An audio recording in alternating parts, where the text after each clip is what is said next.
집을 마련했는데 네. 탈북을 하게 됐다?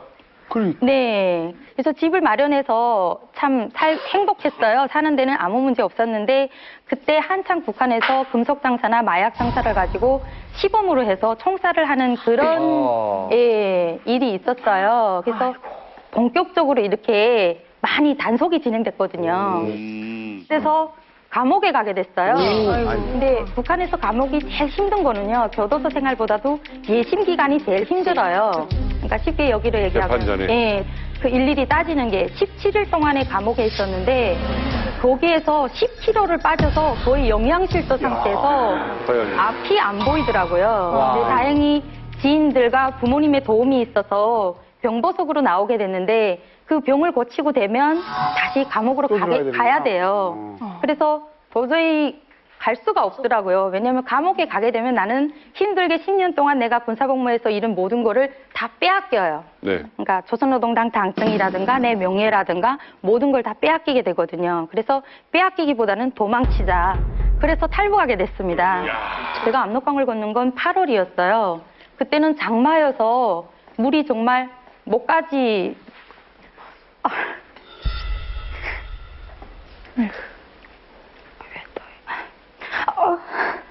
천천히 얘기해.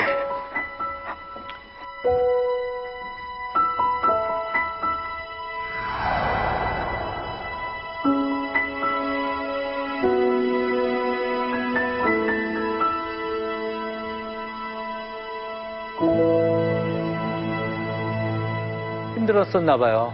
그러니까. 힘들었지. 다행히 일행이 있어서 예. 같이 건넜는데요. 거기에는 1살, 2살짜리 아기들도 있었어요. 그래서 7명이 같이 강을 건넜는데 물이 제 키 높이에서 여기까지 차오르고 아기들을 이렇게 목마를 태웠는데 이렇게 배낭꾼으로 다리하고 이렇게 팔을 타 이렇게 아기들은 결박을 하는 거예요. 엄마랑 똑같이. 그리고 옆에 사람하고 손을 잡고 강을 건너는데 물살이 너무 세서 제대로 걸을 수가 없는 거예요. 그런데 우리는 그 돈 준 경비대원 그 시간을 꼭 지켜야지 다른 경비대원이 오면 그 경비대원은 가차없이 저희를 총을 쏴서 죽이거든요.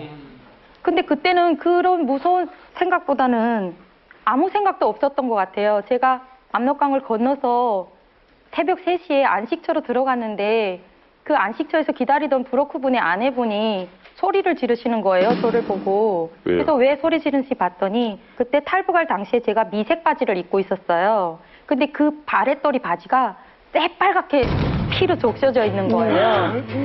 그러니까 강을 건너면서 돌에 찢기고 철조망에 찢겨서 양쪽 다리가 다 살이 벌어졌는데 그 아픔을 전혀 못 느낀 거예요. 새벽 3시에 들어섰는데 그때 감정이 참 살았다 뭐 이런 생각보다는 아무 생각도 없었던 것 같아요. 내가 어떻게 건넜는지 지금도 잘 기억이 안 나요. 그 일일이 다 열거하자면 뭐 한두 끝도 오겠지만 네. 오늘 다 여기 아픔을 다 겪어보신 분들이니까 오늘 편하게 말씀하시고요. 라오스 쪽으로 오셨나요? 네. 그때 또 힘드셨겠어요? 그때는 정말 죽고 싶었어요. 라오스 국경 사이에서 라오스 경찰한테 체포되게 됐어요. 그래서 처음에는 중국말 잘하는 애가 있어서 우리 중국 사람인데 길을 잘못 들어서 여기까지 왔다 하고 얘기를 하니까 놓아주더라고요. 그래서 저희가 그때 전화를 해서 브로커분이 저희 데리러 왔어요. 근데 브로커분이 추적을 당했는지 누가 추적을 당했는지 모르겠는데 그 다음부터는 라오스 경찰이 저희를 추적하기 시작을 한 거예요. 북한 사람이라는 거를 알았나 봐요. 그래서 또다시 붙잡히게 됐어요.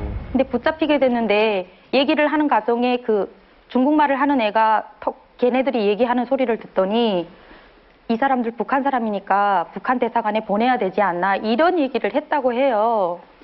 그러니까 정말 눈앞이 캄캄한 거예요. 몰라지. 그래서 그때 15명이 같이 왔는데요. 15명이 다 무릎을 꿇고 라오스 경찰들의 다리를 하나씩 붙잡고 살려주세요, 살려주세요 하다가 우리말 못 알아들으면 어떻게 할까 그게 걱정이 돼서 헬프미, 헬프미 도와주세요, 살려주세요 하면서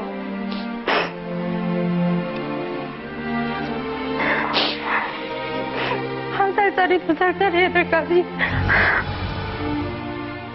무릎을 꿇고 살려주세요. 살려주세요.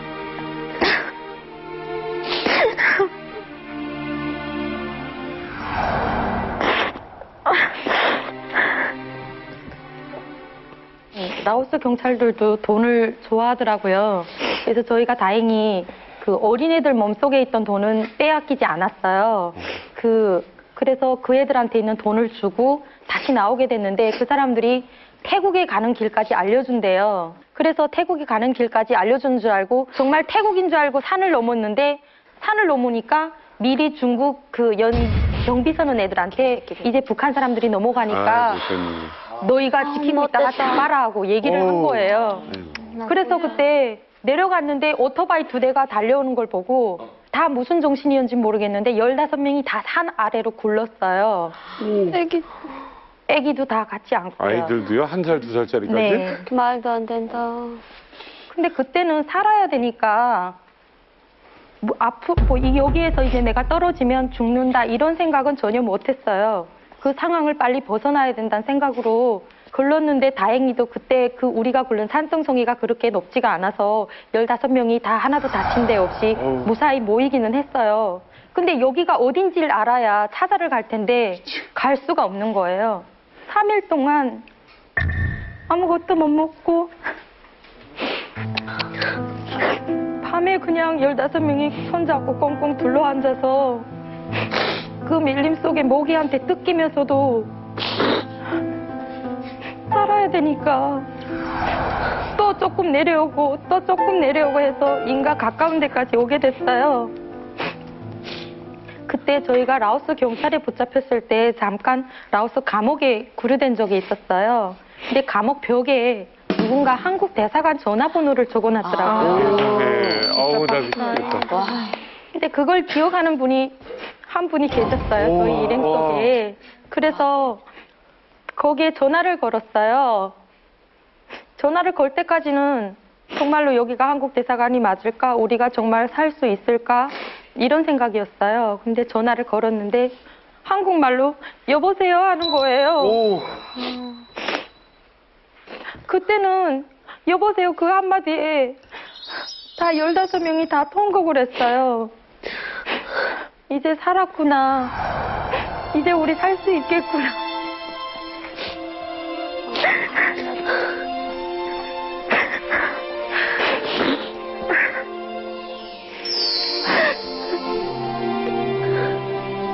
근데 그분의 성함이랑 전화번호를 못 물어본 게 지금도 많이 후회되는데요. 우리가 살기가 바빠서 물어보지 못했는데 만약에 그분이 저희를 찾으러 먼 데까지 찾아오시지 않았더라면 우리는 아마 그 밀림 속에서 굶어 죽었을 거예요. 꼬박 24시간 동안 가지도 쉬지도 않고 오셨다고 하시더라고요. 고맙습니다. 이 방송이 나가게 돼서 그분이 만약 보시게 된다면 꼭 연락 주셨으면 좋겠어요. 꼭 밥 한 번 같이 먹고 싶거든요.